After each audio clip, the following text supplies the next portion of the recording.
Good morning everyone. Today is prepared introduction of microbiology. तर most important आता जो आपण चॅप्टर बघत आहोत त्याच्यामध्ये बेसिकली मायकोलॉजी आणि फायकोलॉजी हा आपण सब्जेक्ट आयडेंटिफाय करणार आहेत. ओके, ते आयडेंटिफाय करत असताना फर्स्टली आपल्याला इंट्रोडक्शन ऑफ मायक्रोबायोलॉजी हा आपला फर्स्ट युनिट असेल. तर फर्स्टली त्याच्यामध्ये काय की या पॉईंटमध्ये कोणकोणते पॉईंट आपल्याला आयडेंटिफाय करायचे ते पाहायचं आहे. तर फर्स्ट वन इंट्रोडक्शन. मग त्याच्यामध्ये इंट्रोडक्शनमध्ये काय आहे, definition of microbiology. Second one introduction of 2 type of micro organism.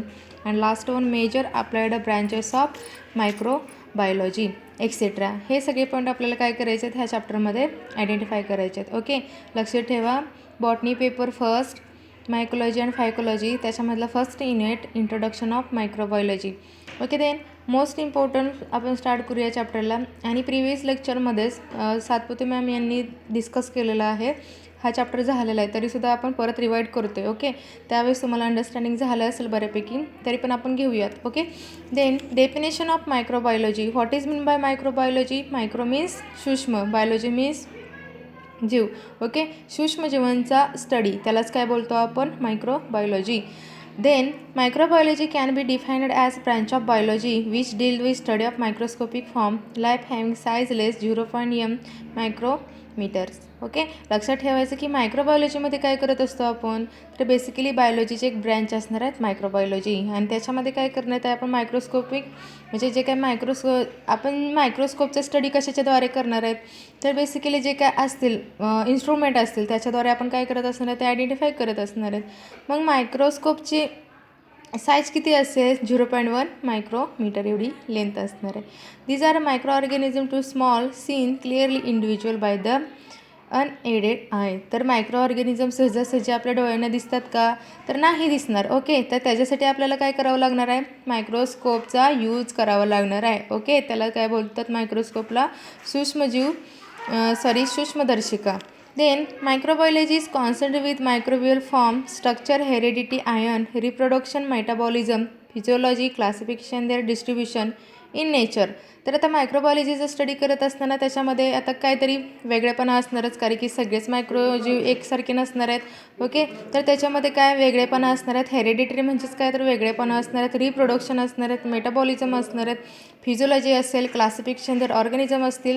म्हणजे नेचरमध्ये हे सगळे कसे असणार आहेत? एकाच कंडिशनमध्ये प्रेझेंट असणार आहेत का? तर नसणार आहेत. हे वेगवेगळ्या कंडिशनमध्ये प्रेझेंट असणार आहेत. आणि ह्यांचं एकमेकांशी कसं असणार आहेत?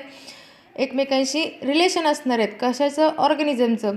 There effect of human being, animal and plant, their ability to make physical chemical changes in the environment.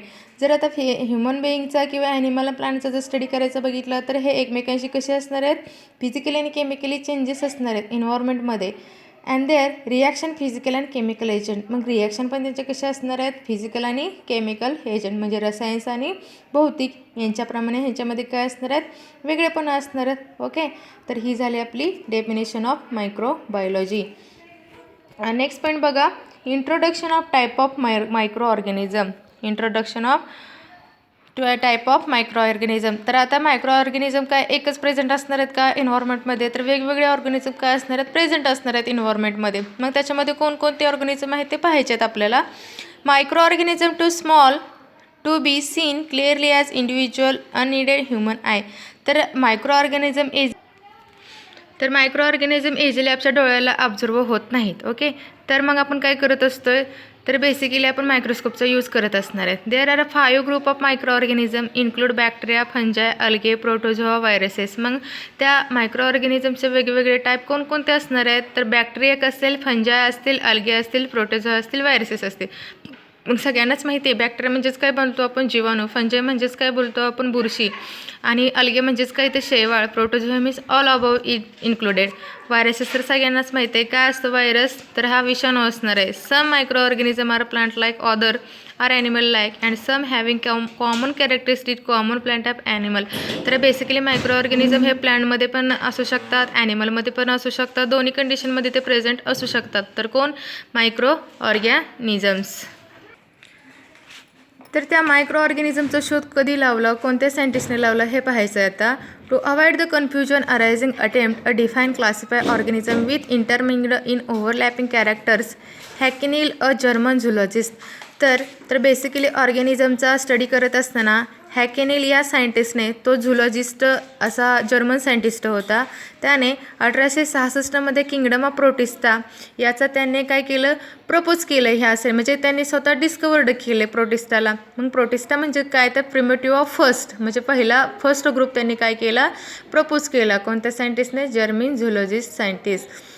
To include bacteria, fungi, protozoa. मग ह्याच्यामध्ये कोणकोणी म्हणजे येत असणार आहेत, इन्क्लूड होणार आहेत, तर बॅक्टेरिया, फंजाय, अल्गे आणि प्रोटोझोआ हे काय होणार आहेत, इन्क्लूड होणार आहेत.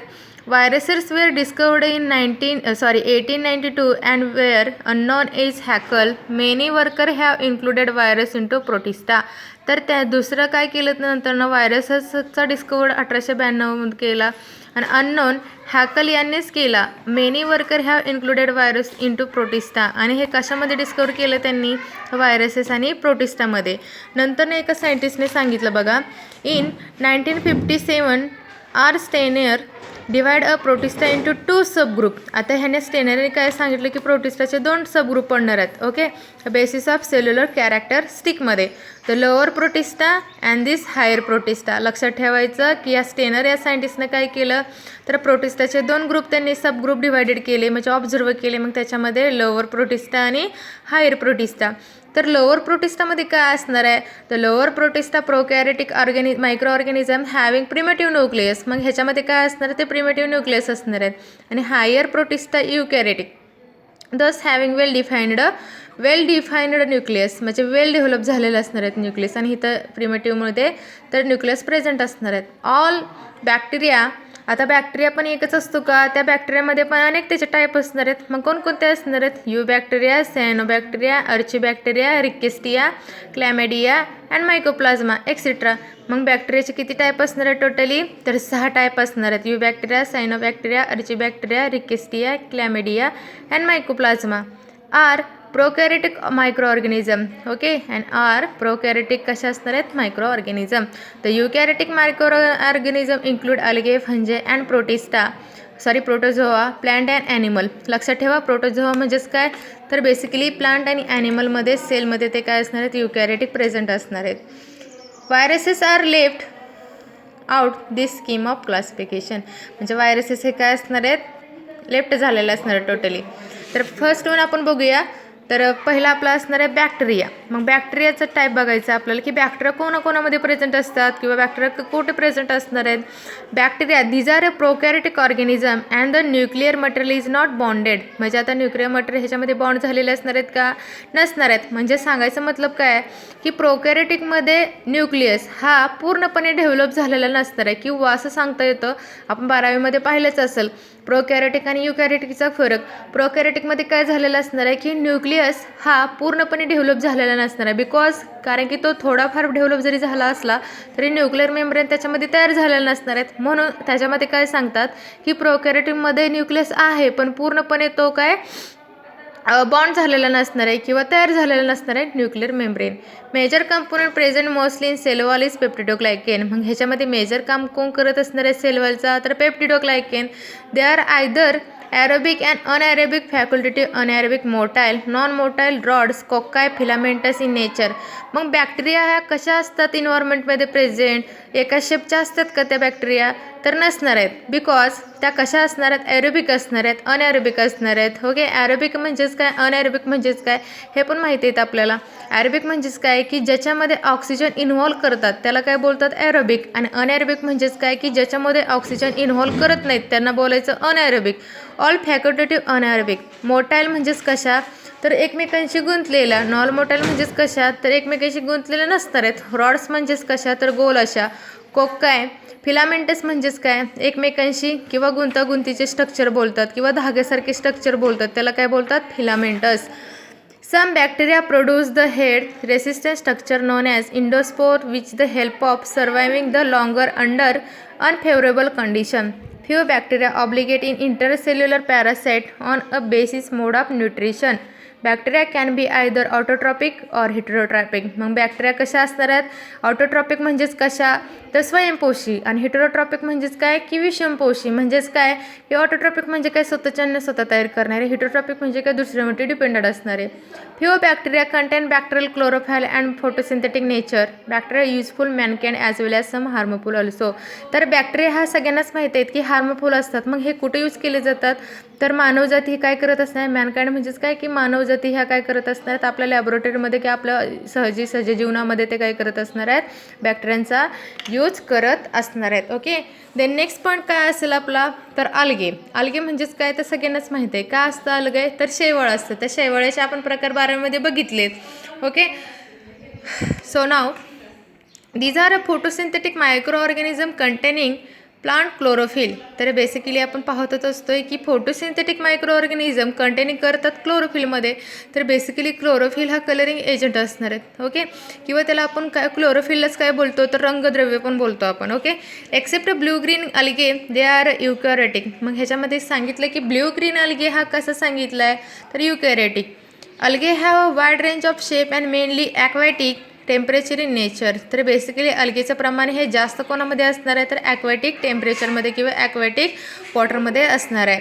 सम grow in hot spring temperature as high 90 degree Celsius. मग म्हणजे त्या अल्गेला वाढण्यासाठी जास्तीत जास्त किती डिग्री सेल्सिअस टेम्परेचर लागणार आहे?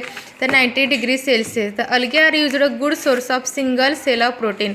मग अल्गे हा छान असा काय असणार आहे? एक सोर्स असणार आहे. कशासाठी? सिंगल सेल प्रोटीनसाठी. Some are used in biofertilizer. मग हे अल्गेचा यूज कुठं केला जातो? तर बायोफर्टिलायझरमध्ये पण केलं जातं. अगार इज युज्ड इन सॉलिडिफायडिंग एजंट. मग एक अशा प्रकारचे एक हे असणार आहे बघा, एक अल्गे असते की जिच्यापासून काय केलं जातं? अगार ही सॉलिडिफायडिंग एजंट तयार केला जातो. ती मायक्रोबायोलॉजीमध्ये आपण काय करत असतो? अगार पावडर यूज करत असतो. बिकॉज काय म्हणून? तर सॉलिडिफायडिंग एजंट म्हणून. Microbiological media prepared from marine algae. आणि ही मायक्रोबायोलॉजीमध्ये मराईन अल्गेचा पण म्हणजे समुद्रातील शैवाळाचा पण स्टडी केला जातोय. नेक्स्ट असेल फंजाय. फंजाय म्हणजेच काय बोलतो आपण? तर बेसिकली बुरशी. These are eukaryotic and non-photosynthetic chemoorganotrophic micro organism. म्हणजे हा काय असणार आहे? युकॅरियोटिक असणार आहेत.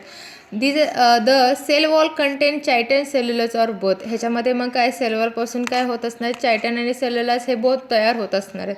They are divided into 2 types. आता फंजायचे 2 टाईप असणार आहेत, ईस्ट आणि मोल्ड्स. ईस्ट म्हणजेच काय? किण्व. मग हा किण्व कुठं वापरला जातोय? तर बेसिकली बेकरीमध्ये ज्यावेळेस पाव तयार करत असणार आहेत त्यावेळेस हे ईस्ट त्याच्यामध्ये यूज करतात. कशासाठी यूज करतात?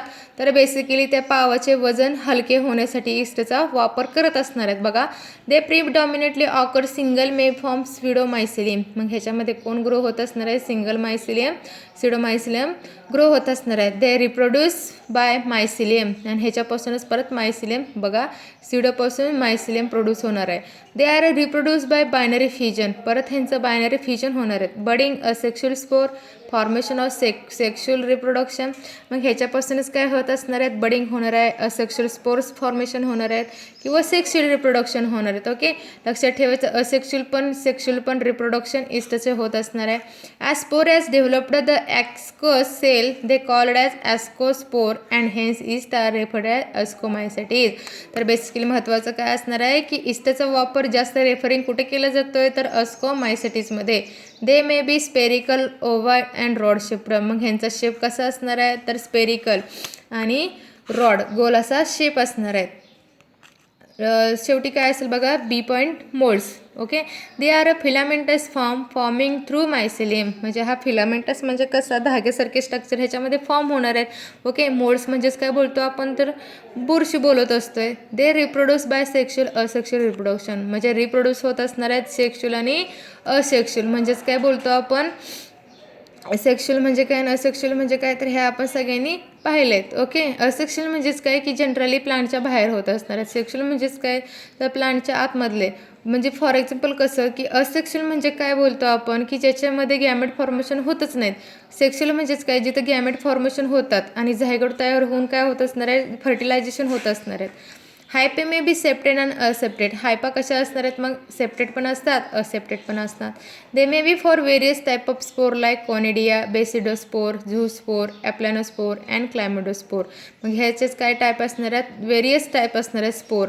कोनिडिया, बेसिडोस्पोर, झूस्पोर, अप्लॅनोस्पोर आणि क्लॅमिडोस्पोर हे सगळे काय असणार आहेत, मोडचे टाईप असणार आहेत. लास्ट कोणता असेल आपला तर फोर्थ प्रोटोझोआ. आता प्रोटोझोआ म्हणजे काय तर युकॅरियोटिक ऑर्गॅनिझम असणार आहेत हे, आणि सिंगल सेल कॉलनीजमध्ये तयार होत असणार आहेत. ह्यांची लोकोमोशन म्हणजे हालचाल ह्यांची कशी असणार आहेत, 3 टाईपची असणार आहेत. ऑर्गेनिस, सिडोपोडिया, फ्लॅजेला और सिलिया ह्या तिन्ही कंडिशनमध्ये 3 टाईप असणार आहेत.